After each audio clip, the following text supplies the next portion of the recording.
I'm Chris Terranova, and this is the Generational Exchange. 4 generations, one conversation. The business world is a tapestry woven from different threads. The experience of seasoned veterans, the tech-savvy energy of the younger generation, and everything in between. And this podcast will unravel those threads, exploring the unique perspectives from panelists in their 30s, 40s, 50s, and 60s on today's business challenges. By bringing together these unique voices, we hope to spark new ideas, bridge the generation gap, and equip listeners with a well-rounded approach to navigating the ever-evolving business landscape. All right, we are back together for episode 9. We have the same crew that we always have. This is very exciting. I can't believe we are on our 9th episode already. It seems like we just started talking about this a little while ago. But for those of you listening, I will introduce the panel, starting with Jeremy Davidson, who is representing someone in their 40s. Good evening, my friend. Hello, good sir. Hey, you know how I can tell we're in a group of guys here? How's that? Nobody noticed my haircut. Oh, I Hey, noticed. I just Ah, didn't want to be that guy. I for the totally noticed. I Listen, I as a got man who has no hair, I totally noticed. I got one too. No one said anything. Okay. Mark, you we got talked one. about this last week. Sometimes you just need to feel pretty, right? That's right. You never want to be the ugly one at the dance. Speaking of, let's talk to Rhett Suchu, who's representing the 30s. Thank you, Rhett, sir. nice to see you. Thank you. Not mad, just disappointed. I think your hair looks lovely. And for Thank those you. of you who Wow. have access to the video, check it out. It's Okay. amazing. Both of All them were right. cut. That's And we have Mark Russell, who's representing a man in his 60s. Is that better, Okay. Mark? Last time I said the 60s. Is the man in his 60s better? Whatever it takes. So All right. Very good. there's this no is very spoiler exciting. alert.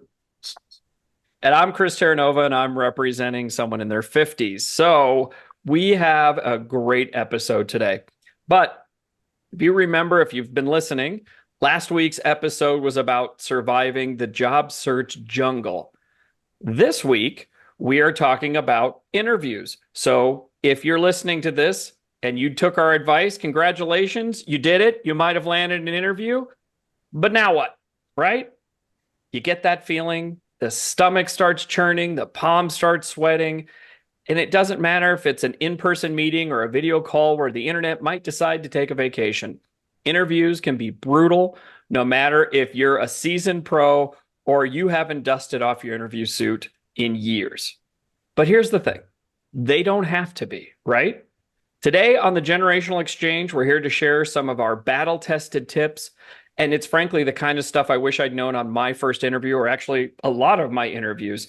We'll talk about what absolutely works, both for those face-to-face meetings and for the video calls that are becoming more and more popular these days. Both Jeremy and I have been through the process ourselves in the last few weeks and months. And so we'll be speaking from our recent experience, but the whole panel has had lots of experience interviewing and being interviewed. So I'm confident by the end of the episode, you'll be walking into an interview like a confidence machine, ready to charm the socks off of any hiring manager. So take a deep breath, grab a drink, and let's conquer those interview jitters together. So first up, the most important rule you need to remember, and this applies no matter what the format, and it will apply to all of our rules today, is preparation is your best friend. We're going to dive into how to research, look at the company, look at the role, talk about the interviews so that when you walk in, or more and more frequently, you log in, you'll be feeling like a total rock star. So with that, let's start the exchange. All right. So today's episode is about what to do and what not to do in a job interview. We're going to start with some things that you should do during a job interview. And I'm going to ask the panel to jump in as we go. We've got a great list. I feel very confident about this. The first thing, and Jeremy, I'm going to kind of look to you to maybe jump in first, is research and prepare, right? Learn about the company, the position, the people you'll be meeting with. Try to tailor your responses, if at all possible, to highlight the skills and experiences that are relevant to the job description. I'm going to just quickly throw in my experience. I very recently had an interview, and I spent about 3 hours researching the company, I looked at the articles that were associated with the company. I looked at the LinkedIn connections. They had a couple of videos, a couple of case studies. I watched it all and took notes. And it really helped me during the interview because during the interview, the person that was interviewing me mentioned a case study that I read, and I was able to actually speak to it. It gave me a chance to clarify and ask some additional questions. And it really both showed that I had done my homework and that I was truly interested in what they were doing, right? I didn't want to go in and make it framed like I knew more than I did because I had just read the article. It was just an article, but I do feel very confident that it helped me keep my candidacy open. Jeremy, I know you had some similar experiences with that. Can I kind of turn that to you next? Oh yeah, 100%.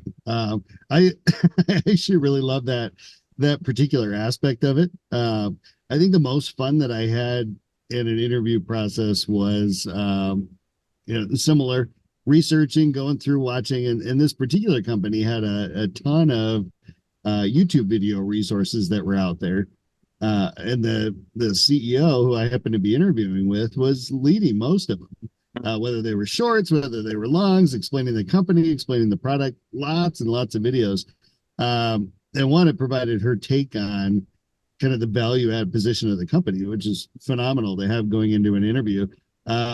But two, as an icebreaker, when she joined, I mean, I got excited. I just looked right at the camera. I'm like, oh my gosh, it's so nice to meet you. It's like meeting a celebrity. I've been Right. watching you on video all day. And, immediately that broke the ice, right? She's laughing, I'm laughing. And if you can figure out a way, not being prescriptive by any means, but if you can figure out a way to kind of lessen the weight of the room, from an interviewer perspective, we don't want to interview somebody that's super nervous, right? Like I'm looking to find the right person for the role. I'm looking to find you, and nervous you is not a good representation of you, right? So if you can figure out a way to kind of break the ice and get into the conversation, and maybe that research is a way into that. Um, I'll I'll put the serious hat on and say the real benefit to doing the research prior to jumping in, and whether that's going through the JDs, looking at all the other open JDs, looking at people that are in roles in the company, maybe previously in the roles in the company, is you might be able to determine why they're hiring for that role. Mm-hmm. Is it a high growth period for the company? Is it a replacement, a backfill position? Is it a brand new position? Sometimes they'll just tell you in the job description, but oftentimes you can kind of figure that out. And if you can work your way backwards to why they're hiring for that role, even if it's during your questions in your initial recruiter interviews, it's going to give you a direction on how to sell yourself, right? Mark, we talked about that last week, right? The interview, job searching, it's like a sales. You're trying to match your product, you, with the perfect fit, the employer. And your research is gonna be super, super critical to that. Yeah. And especially when you're going to be interviewing, and candidly, you may be doing 2 or 3 interviews with that hiring manager, and so that whole preparation, taking notes, understanding what is it they said, and maybe even in the follow-up interview saying, there was something you said last week. I want to follow up on that. And those are the things that are really going to make the impressions. I know, the last team I got to hire, from scratch, once they, a few of them, once they knew I was a Gallup certified coach, they used that to their advantage because they went out and they bought the assessment. So then they had something to speak to.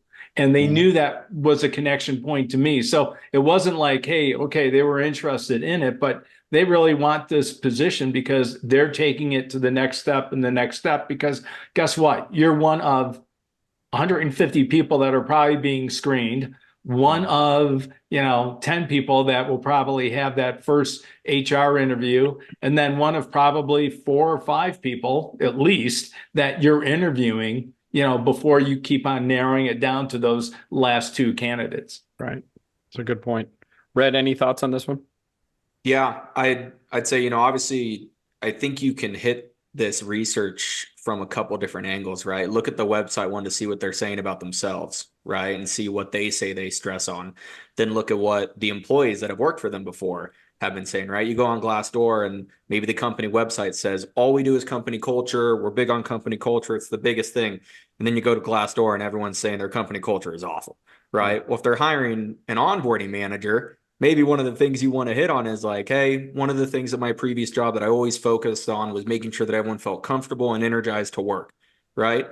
And you can build that into one of your answers or something, and they're not going to write that necessarily on the JD, like, we're looking for someone to fix our problem. But maybe you can identify some of the things that are going on that maybe, and we've seen this, right? That the person at the top may be giving one direction as far as where they want the company to go, but by the time it gets to the fifth or sixth manager, the message may start getting diluted, and then the people that are coming in entry level, they're not feeling that message at all. So Right. I think a lot of that will help. Looking at who you're interviewing with will, I think, help you a lot, right? If you're interviewing with the CEO, think about what they're thinking about in their day to day, right? They're maybe thinking about the entire company and which direction it's going. How much creativity do you have in the role that you're going with? How many ideas can you provide? Whereas if you're interviewing with maybe a third party recruiter and it's the first interview, maybe it's more so about how many boxes can you check, right? How many of the, hey, preferred to haves should you mention and make sure that are in there and are up front so you can get to the next round. Um, and yeah, I'd say those are my major ones. Red, that's great. You found the elephant in the room. Yeah, I forgot to do that We this always time seem to around. have one, There's right? always We found it I was so waiting. early today. I'm so excited. Natural It's, cue. I think we could call that out because I don't think we have it in our list. I think the elephant in the room is not every interview at the same company is going to be the same. Right? Know your audience. I don't think we have that on here. That's a good point. It's a good Yeah. point. That's a great call out. Okay, let's move forward to our next one. We're going to talk about interview styles next.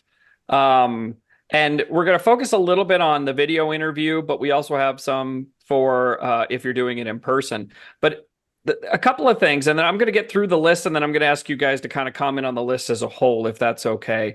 But especially if it's a video interview, check your tech, right? And practice. As silly as that sounds, and we've talked about this on earlier episodes, I found myself in meetings making faces. So when I started interviewing, I really had to watch. I know, right? I had to watch myself to make sure that I wasn't either over emoting or my wife calls this the Terra Nova scowl. I wasn't doing the Terra Nova scowl, right? So I did practice runs. I made sure that if they're using Microsoft Meeting, do I have that software? Do I need to download a WebEx package? Don't start downloading it at 9:59 when your interview is at 10 o'clock. Be ready and check and make sure it works if at all possible.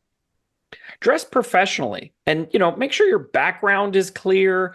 It doesn't mean you have to wear a three-piece suit, but I think a backwards hat and a t-shirt is probably not appropriate for a meeting. And if at all possible, try to be in a quiet space. Make sure your Wi-Fi is good. It's well lit. You've got one of those little selfie lights. Make sure you have that on. And then this is a harder one. I don't think we realize we're doing it, but try to maintain eye contact as much as possible. And this is a hard one to do. It's actually best if you try to look at the camera and not at the person in the eyes because you're kind of looking past them. Mark, I think you and I talked about one of those cameras that actually drops down and sits in the center. I've heard mixed reviews about that, but try to at least be focused on the person talking, right? I think that's important. And don't be multitasking. If you're going to be taking notes on a computer, let them know, hey, if you hear me typing, I'm taking notes. It's, you're not sending an email to your friends. And if you're writing and looking down, make sure they know you're taking notes. It's just good etiquette. And then something that actually I hadn't thought of is ask questions that leverage the video, right? If it's a video call, ask questions about, are they remote? What is their culture like when they're virtual? How do they collaborate if everybody is remote? And I thought that was a really good call out. For in person, it's essentially the same things. However, you want to arrive a little bit early. You want to make sure you're dressed appropriately. You want to give a firm handshake, look them in the eye, smile, right? Make sure you don't have any broccoli in your teeth. Those kinds of things I think will really help. But the skills are essentially the same. It's engaging, being prepared, and looking appropriate. I will pause there. I will throw it out to the group for whoever wants to jump in. Yeah, I think here the point I want to hit on is one that Jeremy hit on, right? Is not letting your nervous self take over, right? I think energy is very important that you bring to both of these types of meetings because you're trying to impress upon the interviewer, even if it's not the person that you will be working for, that, hey, you want to work with me, right? Like we get along. I'm flowing with what you're saying. I'm asking the right questions. I'm here. I'm engaged. And if they're not going to be your hiring manager, you want them going to your hiring manager and saying, hey, so and so was really into it. Like it's either they're too engaged, like they may want this job too bad, or like they're ready to go. Like they seem Right. like they're ready to start yesterday. And that's something that you can do through your attitude and the way that you're referencing topics and kind of your excitedness. So I know I'm kind of stealing Jeremy's point there from not being nervous, but I liked it. No, excitedness though, and maybe that's, I don't know, what are you guys' thoughts? That might be even more critical in an online remote environment. Mm-hmm. Um, and I think it's really easy to slide into kind of the status quo. I'm on my computer, I'm multitasking, you know, and in that energy level. And I think if you can convey that well, that might even be more impactful in the remote virtual interview, right? Like if you can capture and engage somebody and hold their attention and get them smiling back and forth with you and laughing with you, like that's a unique skill. You can't, we always say that, right, Right. when we're interviewing, right? You can't teach that, right? Like I Yeah. can teach somebody my job. I can't teach them how to be excited about my job. Yep. So no, that I like your call out on that one. And Chris's call out on the tech too, because I've had that old crap moment where it's like my stuff I is do. That's why I loading. remember it, right? We Yeah. all have. That's I why. thought it was Zoom and it's Microsoft. Or WebEx. I haven't used WebEx in 100 years, and then all of a sudden it's like you have to download the packet and you have to install it, and you're like, oh, okay, great. Not the best. And even something small, I'll just toss this out. If you can, if you're on video and you can see my background, I have the skyline of Denver behind me, and I can't tell you how many people ask me what that is. And it's a good icebreaker. When I Mm, worked at my previous job, I was in a different part of my house and I had a photo wall and I had all these pictures behind me, and it always just kind of broke the ice, right? So just be thinking of those things if at all possible. I know not every situation aligns itself to that, but those little things, to Jeremy and Red's points, can make a difference as far as energy and getting the conversation started. yeah. Mark, go Yeah, ahead, go Red. I'm ahead, sorry. Mark. No. Mark, go ahead. And then I have one more that I thought was interesting. So my only point around smiling is put a little sticky pad note on your computer screen or on your computer next to the camera, just reminding you periodically, smile, relax, little helpful things that will really do that. And like you all said, the preparation with the video and everything, because if someone's looking down, they're not engaged. Now it's hard for me, like my camera's at the top of my screen. I have all four or three of you, the Right. four of us on the upper, 25% of the screen, just so I can try and, make that eye contact. Now, everyone may not have a second monitor at their home, but if you are using that second monitor, just be mindful and record yourself. Everyone can get a free Google Meet or whatever you happen to use as your email of choice. Record yourself for 5 minutes and Right. just be able to say, okay, how am I coming across? So go Yeah, ahead, I have Ray. a MacBook. I even used iMovie and practiced. I've used FaceTime just to make sure that more or less the color is right. I don't even have to dial anybody. You can just see yourself on camera. Little stuff like making sure your camera doesn't have smudgies all over it. If you've got a cover, make sure your cover's, open so that they can see you. Because you never get a chance to make what is it, a second chance to make a first impression. Yeah. All of those things. Yeah. Okay, The go ahead. Chris, one Yeah, one yeah, go more in ahead. here. The it's funny because I don't think people think about this much, but have you ever had to dress down for an interview? Right. And I saw this point in here. It's, sometimes a full suit and tie is not what you want to walk into an interview with. And I actually had this when I had an interview. I was going over to work in Taiwan internationally, and I didn't necessarily look up what the attire was for the company. And so Mm. I got on there in a suit and tie, and they were like in polos. right? And the comment did get made at the end, like, hey, by the way, when you're working over here, it's 103 degrees and over 100% humidity. Like, you will not be wearing a suit. And I was like, got it. Absolutely. No problem. To show a bit of vulnerability there that it happened to me, but it's like, know what you're doing a little bit, right? It's So, a, it's a great point. Go ahead, Mark. well, I was gonna, so the only exception I would challenge back is I can always take my tie off. I That's can true. take my suit jacket off. It's very hard to find one and put one on if you don't come with it. So again, but maybe that may, for the first time, I think we're actually having that generational thing right now, because that's what I was brought up on and what I've always looked at Right. is it's easier to dress down than try and dress up if you're showing up not fully dressed up. Yeah. Well, I would always rather be a little more overdressed than underdressed, right? I mean, certainly that's easier. My recent interviews, I wore a sport coat and a shirt, a button-down shirt, right? I didn't wear a tie. I even had a corduroy jacket on one time, so it was a little more casual, but still, it still said here, I'm applying for an executive position. I want to look like I give a damn about the part, right? And I think there was an old saying that I grew up with, maybe with my generation, was always dress for the part you want, not for the job you have, right? Yeah. So take that into consideration, but again, just, be thoughtful about it. Just, not a logoed t-shirt or something, right? Just have a little respect for the position. Yeah. Okay, I think we spent enough time on that. Let's keep moving. One thing that I think is really important is making sure you know how to highlight your skills and accomplishments.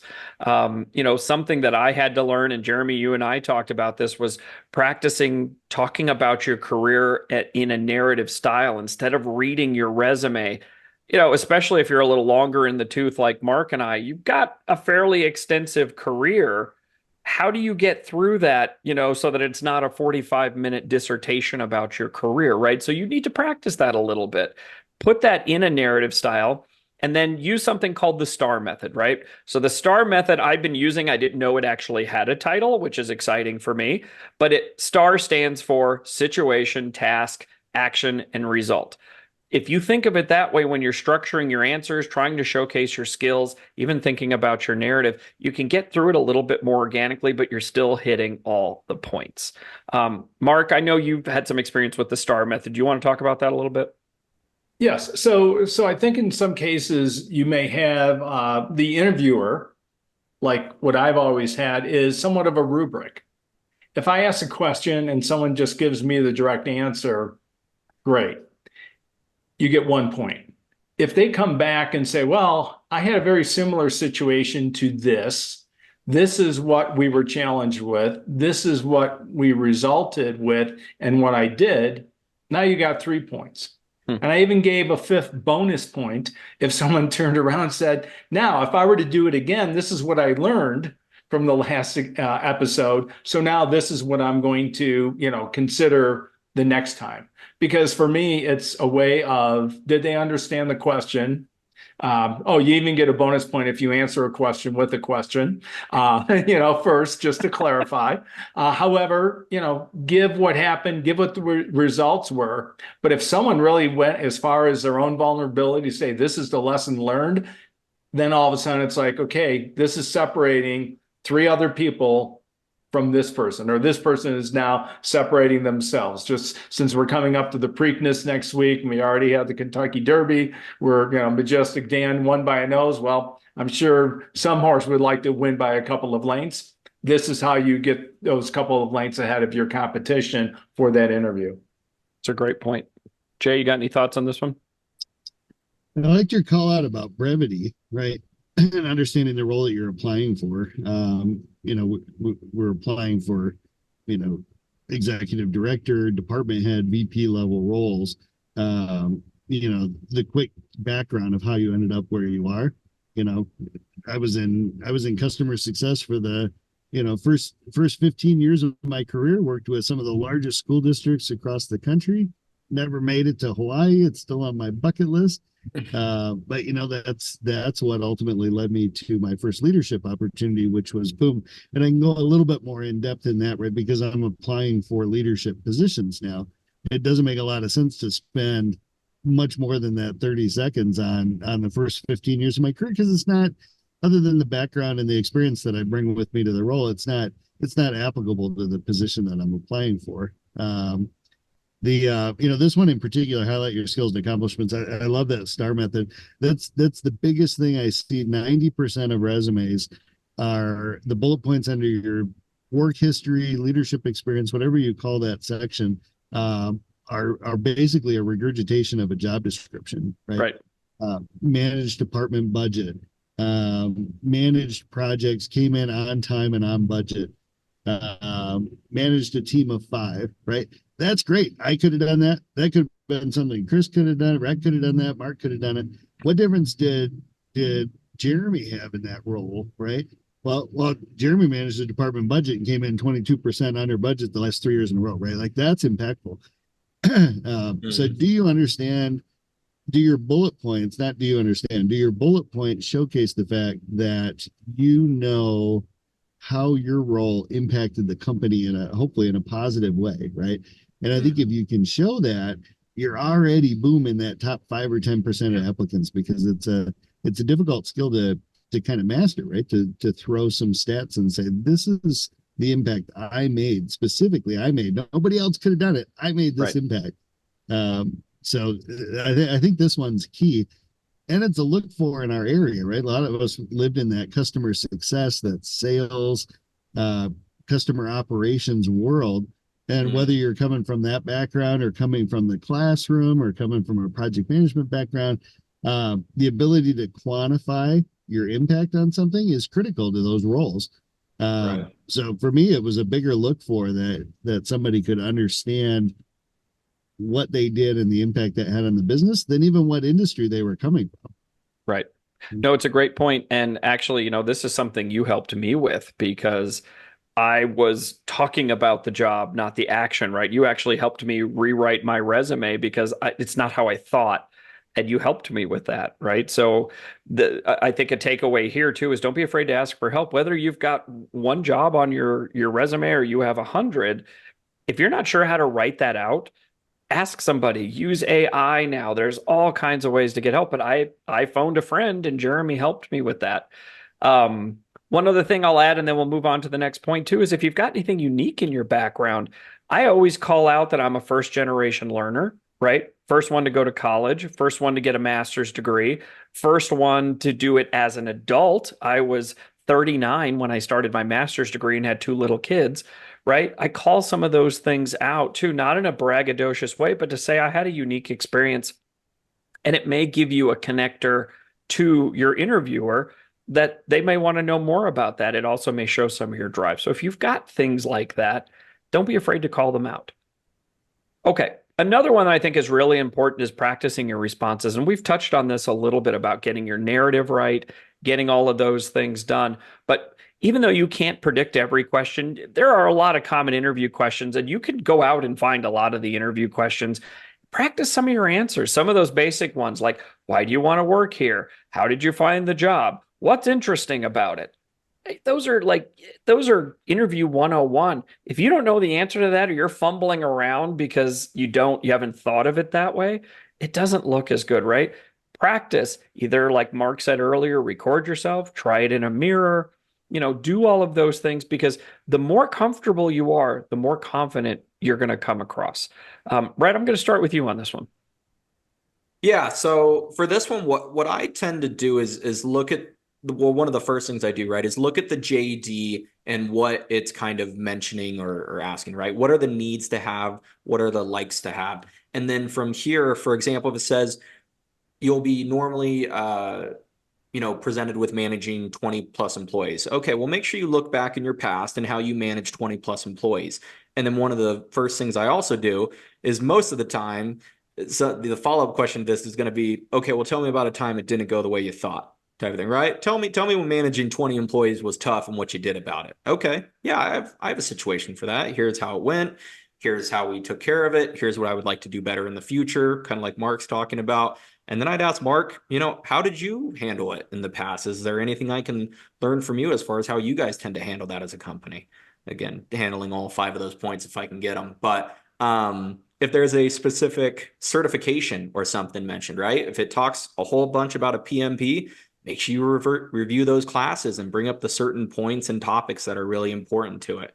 And then one way that I think is really cool here, especially if you're on the final stages, right, and you're looking to really beat out the competition, is have someone try to build an actual interview for you, right? Give them the JD and say, hey, can you come up with some questions like that you would ask about this, even if you don't know the role, right? Hey, it says I have to manage 20 employees. Like, can you just ask me a bunch of questions about managing 20 employees and I'll try to get through them, and have your rough sessions with your friends and practice and then be ready for the real one.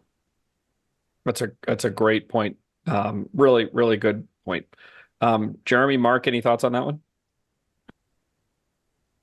I'll just quickly say two things. Number one, former Secretary of State Condoleezza Rice, who's also an accomplished a classical pianist. She said that she had to know her piece is 180%, not 100%, not 110, but 180, because she said inevitably I was going to forget something, I was going to get lost. So even if I, quote, messed up 50%, I was still at 130. So I think that's one element. Second element is always be prepared for non-traditional questions. I would always ask people, tell me about a successful failure. Had nothing to do with the job, had nothing to do with, the preferred requirements or, definite qualifications, but just be prepared for some of those, because I guess on one hand, everyone said I was a tough interviewer, but I also asked very unique. I know, hard to believe. Unless it was a shotgun marriage, but we won't go down that path yet. But I think, again, it's just being prepared for some unique questions. And if you do get a question you get stumped on, give that pause. Give that, hey, I haven't heard that question forever for all my interviews. Give me a second to think about it. And then be able to try and be quick on your feet, but just don't blurt out anything, from that perspective. So, right. My only toss in there is try not to be too scripted. And I found this. I got to meet this incredible, lovely lady. I'm trying to remember where she was from. Georgia, maybe. Rwanda. And she was awesome. She was applying for SDR jobs, right? Sales development reps. And initially when we met, she was struggling to kind of put together her thoughts and her value proposition, right? So we wrote it all, we got it all written out.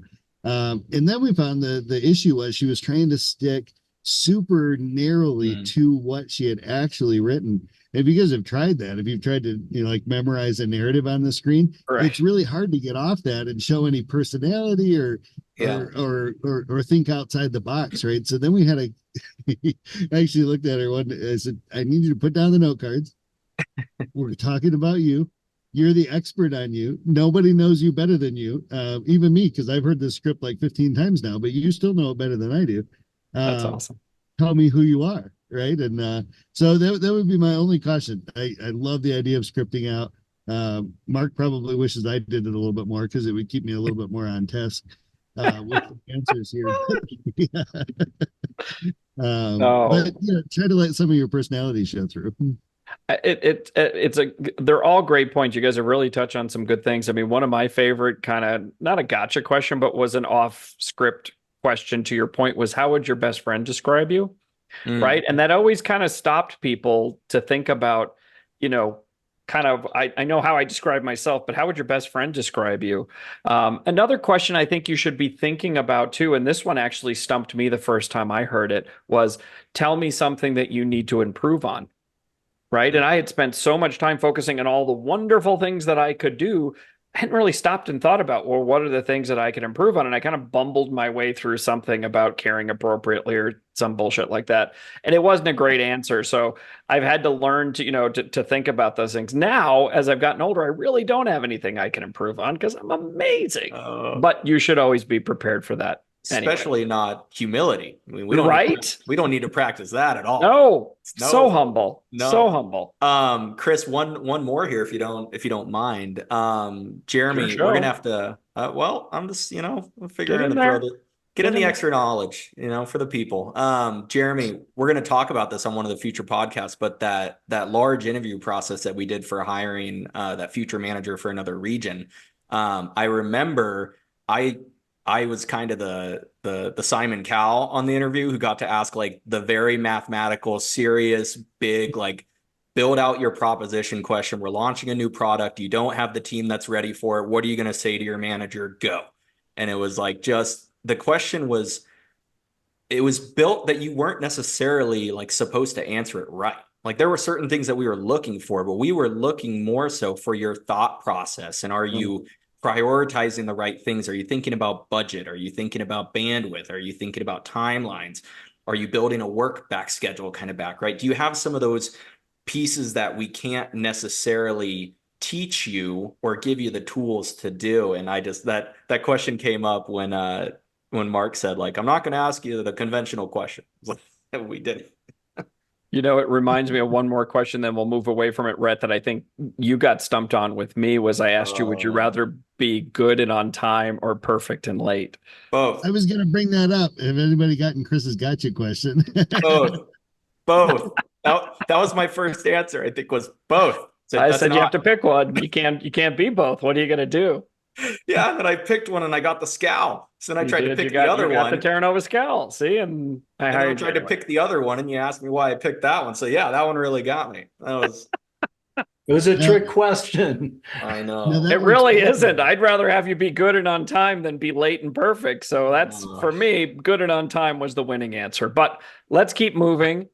The last one on the things to do is, and again, this is a general list. There's probably thousands of things. There's probably people throwing stuff at their iPhone as they're listening, going, but what about this? These are the ones that we thought of. Ask engaging questions, right? Be prepared to ask questions back. Don't just be able to absorb the questions. This really does show that you're interested. You've done your research. You've prepped. Have questions ready. I think it was maybe a week ago, I posted some questions, and I'm going to run through them really quick here in a second, on LinkedIn from Andrew Lokanouth from the financialnewsletter.com. They were great questions, and I'll post them in the description. I'll post a link to my to that post on LinkedIn in the podcast.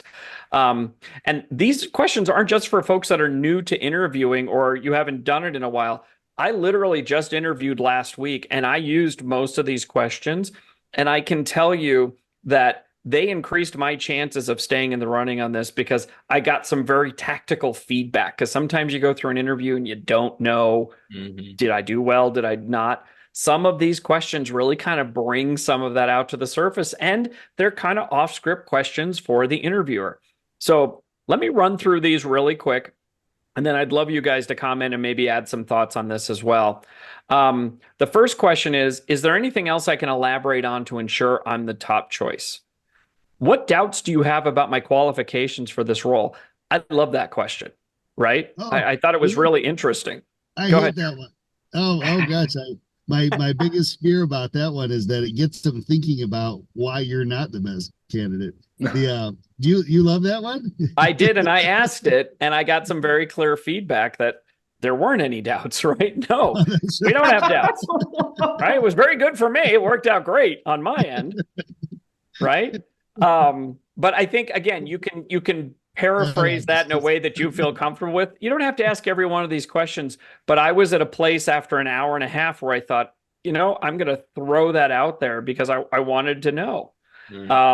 They might have doubts. I might be the fifth one they interviewed that day.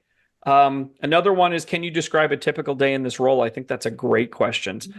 What skills and experience do you hope the ideal candidate has that we haven't gotten a chance to talk about? Again, that gives the interviewer a chance to engage back, right? How does the company handle internal promotions and career advancement, especially if you're trying to move up the ladder? I think that's a great question to ask. What key achievements would define success in the first 6 months, 12 months, 3 months? I actually asked that question and I got back, we want you to enjoy the role, right? And I'm like, oh, Okay. That kind of threw me off, right? So I'm like, okay, so I started asking culture questions then, but it got me going in that direction. And then the last one is, what are some soft skill must-haves that you feel would contribute most to success? And soft skills are more like empathy, talking, verbalization, things like that. I just thought these were really kind of just slightly left of center questions that, again, show that you're thinking. It doesn't mean don't write down all seven and ask all seven in every interview, kind of gauge your audience. But I just thought they were different and unique and might get you back some feedback. So guys, go ahead. I throw it to the floor here. Yeah, I didn't mean to get in and squat all Oh, over. that's good. Hey, listen, this is not a diatribe. I want this to be a conversation. We're The not all going to agree. That's okay.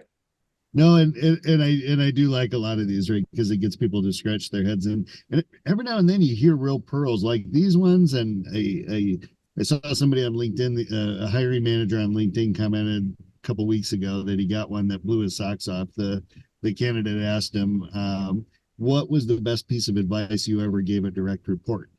And he said he caught him so off guard that he had to take a step back and pause. And um, so that's fun. I think these kind of bigger, broader, you get to the end of the conversation. Hey, do you have any additional questions? These are, I think, perfect opportunities to show big picture thought. Um, I like to, as you go through an interview, I like to kind of toss out questions about the role, about the team, about the culture. That could be more leading questions that might help you devise a response that kind of helps highlight your skill set, or again, kind of tease out why it is that they're hiring or what they're specifically looking for in a candidate. I mean, it could be something as benign. We love working for startups. A great question. Do you guys have playbooks for that already? Do you have metrics? Do you have KPIs? What are your look fors? Do you have customer journey maps? And no, in any one of those areas is an opportunity to jump in and say, "Oh my gosh, let me tell you about this awesome one that we put together here." Right. Right. So if you can figure out a way in the dynamic back and forth conversation, I mean, the best interviews are conversational, right? To 100%. tease out some of that stuff that allows you to kind of take the answer and roll it into a big snowball and toss it back over and say, this is why I could rock out in that role. I think there's an opportunity there as you're going through the process. Yeah, I got some thumbs up on the conversational tone. You guys like that one? no, I think that's right. And I'll throw this little thing out there too, is a lot of times I'll ask, do you prefer questions at the end, or is it okay if I ask questions during the conversation? Again, you're not just sitting back and being passive. You're asking about how they want the meeting to run, because if they want to get through what they want to get through and ask all their questions, and you're kind of trying to throw your questions in, they may not appreciate that. But if, hey, to Jeremy's point, they want to have a conversation, you're kind of asking up front, what are the rules of engagement in this conversation? Rhett, what are your thoughts? Yeah, I think the question part of the interview is really critical for everyone. If you don't focus on it and you haven't been successful, maybe look into it a little bit more, because when as the interviewer, your questions are key to me, right? Everyone is getting basically the same questions from me because I have to keep it fair. I have to see your responses. You're going to give me different answers, and you may have one that sticks out more than the other. But, the best interviewers are all going to have an example of how they handled a situation, and there's going to be common themes. The question portion of the interview is where I open it up to you. You have full control to ask me a question, right? So what is it that you're going to ask me, like Jeremy has referenced here, that's going to blow my socks off?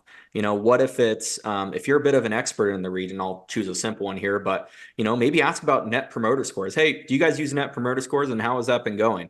If they're like, oh, we haven't, you'd be like, oh man, well, that's a resource that I've really used in the past, and I've found it really beneficial for XYZ. And if they answer, yeah, we do use it, and this is how we use it, and you're like, oh my goodness, that's how I use it or have used it in the past, and this is how I found that it's really benefited, right? You can kind of set yourself up even more to show how great you are.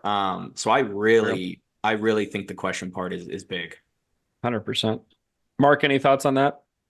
Well, I think one of the areas that you're doing here by asking these types of questions really speak to the organization.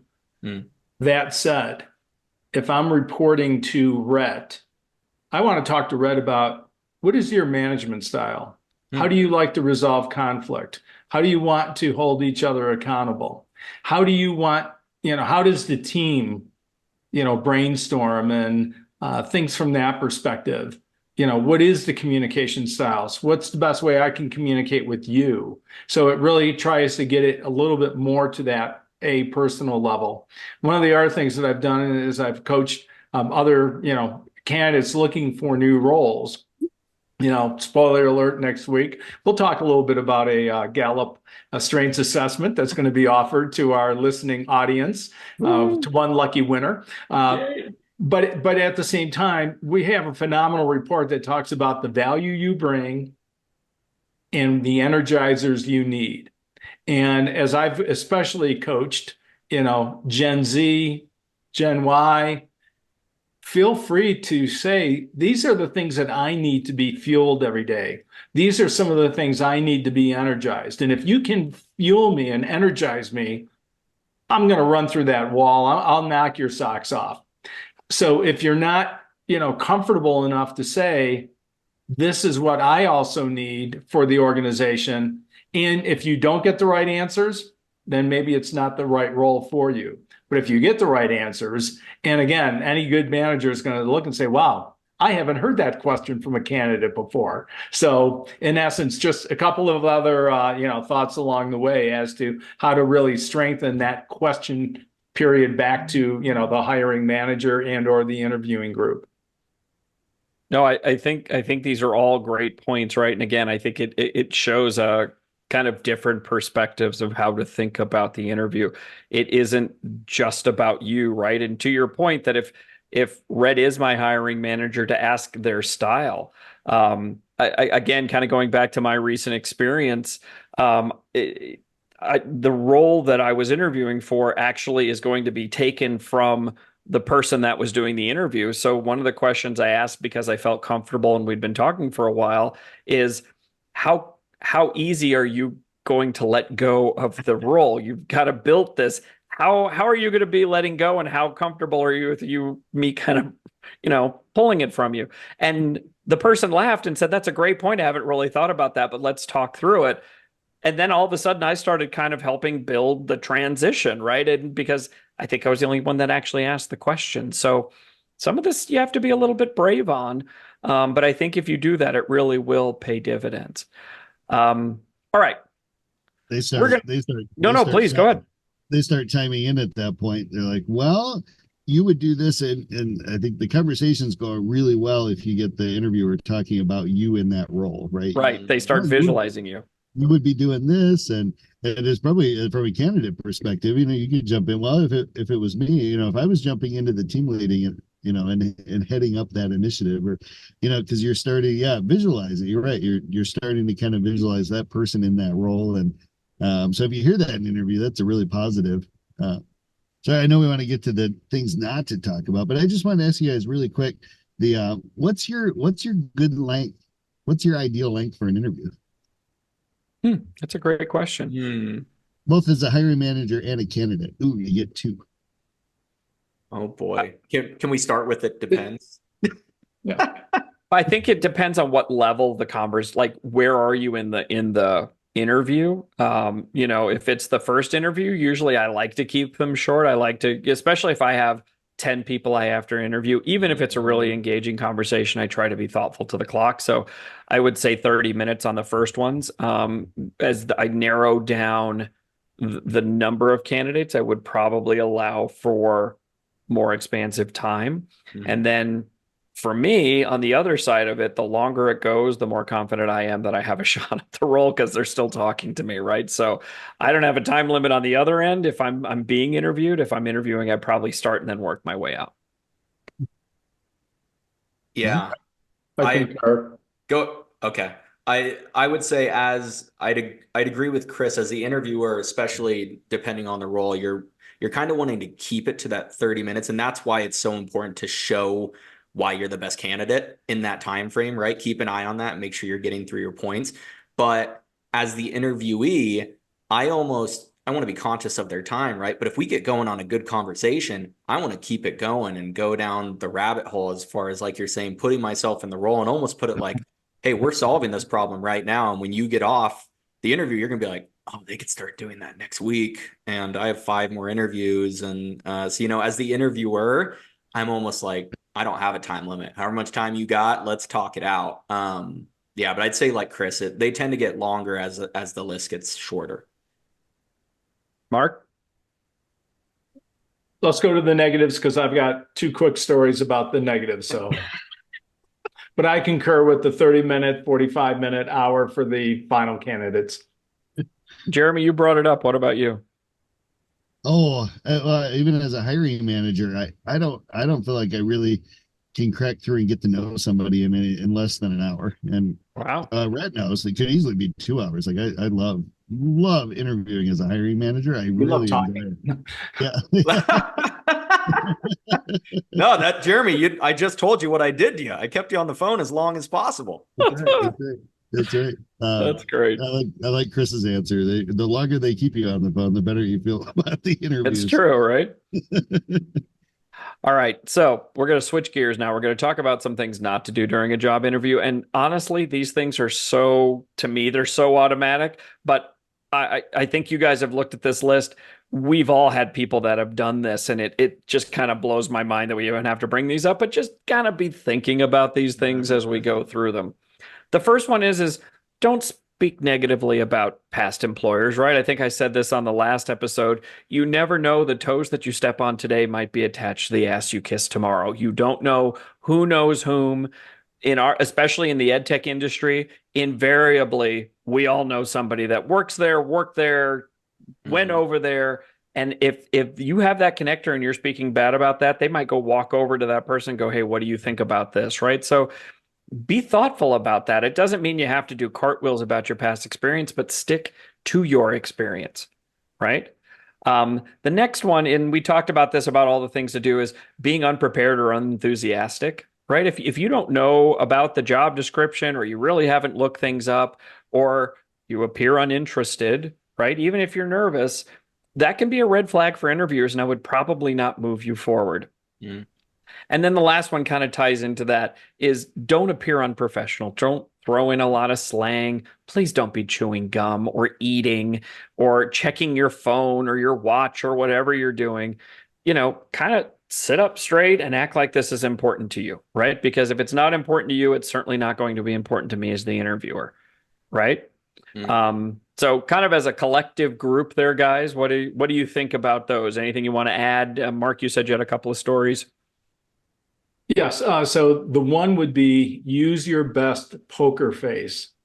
I interviewed in 2005 for a role, and within the first 5 minutes, the hiring manager looked and said, hey, I've got to stop this interview right now.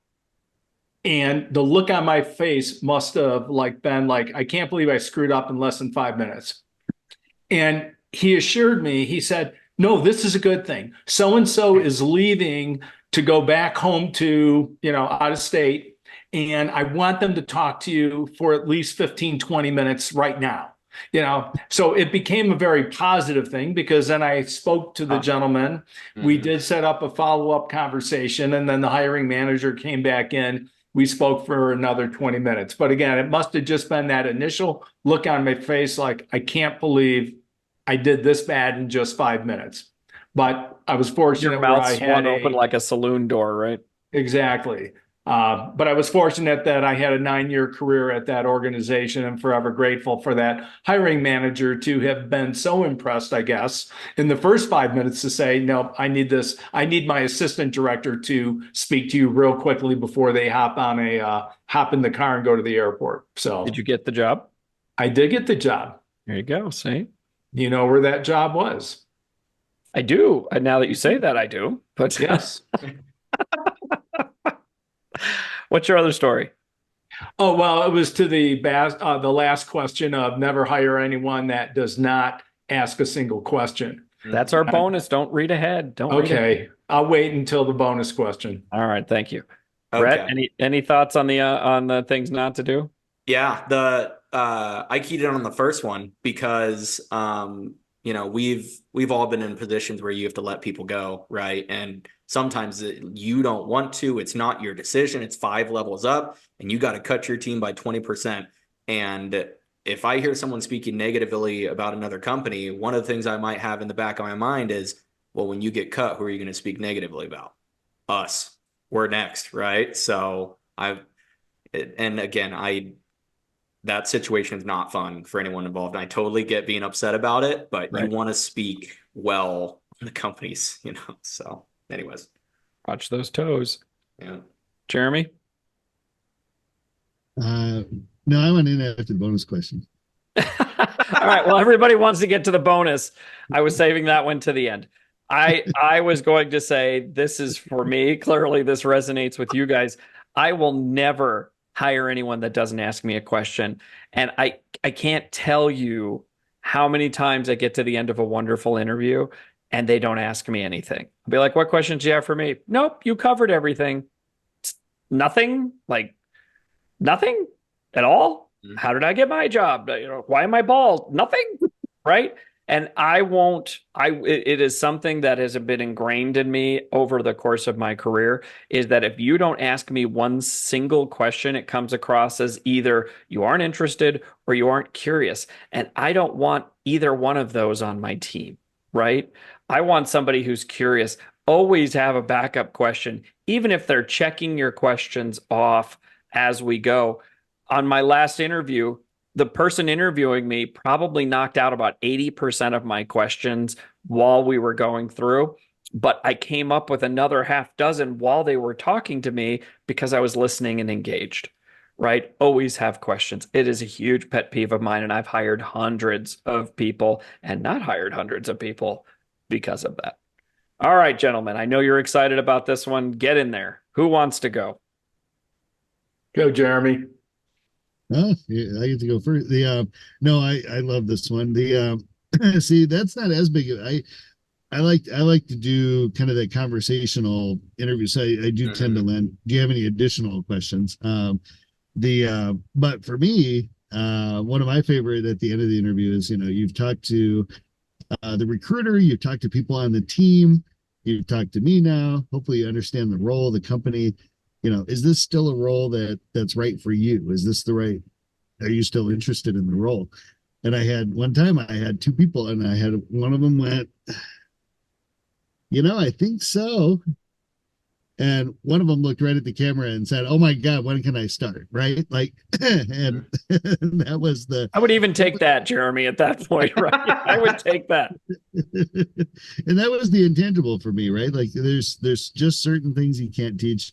One of my hard stops is, and again, typically I'm hiring for partner success, customer success, onboarding, implementation. Critical aspect of the role is the ability to develop, grow, nurture relationships. If they're not sending a quick follow-up email to the folks, I mean, I'm not even super offended if it's Good not me, point. to the Yeah. recruiter, to the people on my team that took time out of their day to meet with them. That's again, if somebody comes into the process and they just intuitively know how to do that, that's something I know I don't have to teach them. They know how to manage relationships. So for me, that's my look. That's a bonus there is make sure to send a thank you. That's a good point. My goodness. Gracious. We're chock a block.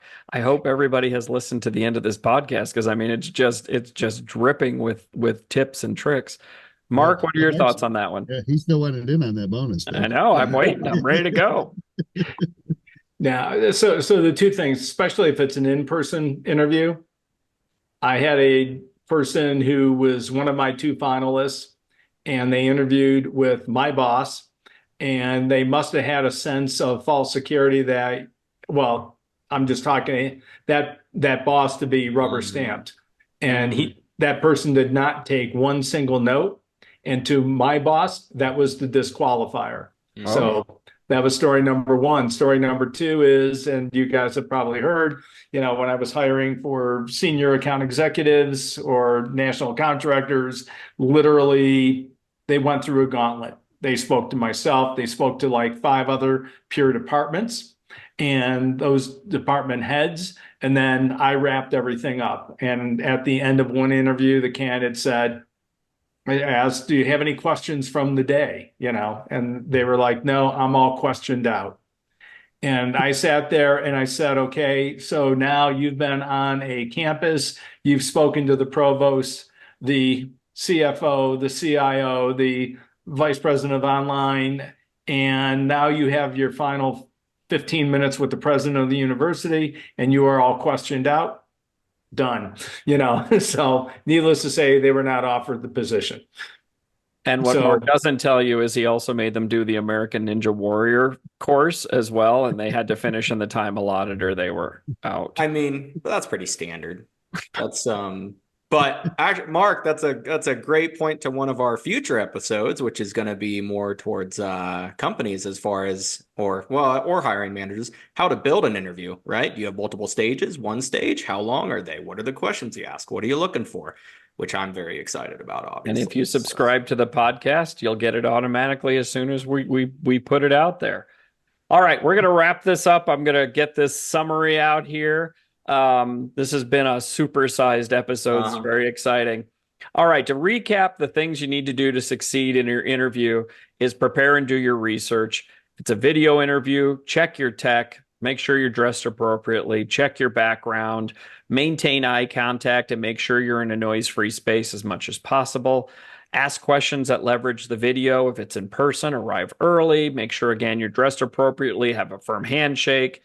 Look people in the eye. Don't forget to smile, right? Highlight your skills by practicing a narrative and using the STAR method to discuss your accomplishment. Practice your responses.